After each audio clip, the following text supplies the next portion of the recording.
শুভ দুপুর বন্ধুরা, আবার চলে এসেছি আজকের মায়ের লাঞ্চ মেনু শেয়ার করতে। তো চলো মা, দেখো কি হয়েছে আজকে। গরম গরম ভাত, তারপরে মানকচু বাটা, এইটা অন্যরকম একদম মানকচু বাটা সর্ষে পোস্ত দিয়েছো? সর্ষে আর লঙ্কা দিয়ে, সর্ষে লঙ্কা বাটা, পটল ভাজা,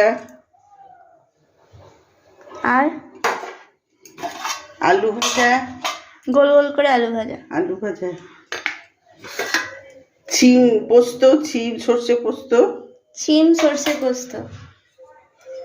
শিমটা আজকে প্রথম খাওয়া হবে।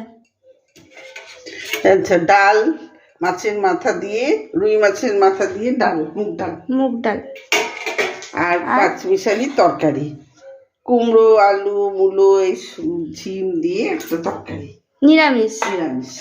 তো আর আজকে মাছ ভাজা। আর মাছ ভাজা আছে। তো আজকে এই লাঞ্চের মেনু ছিল। তো কেমন লাগলো অবশ্যই কমেন্টে জানিও। আজকের মতন টাটা।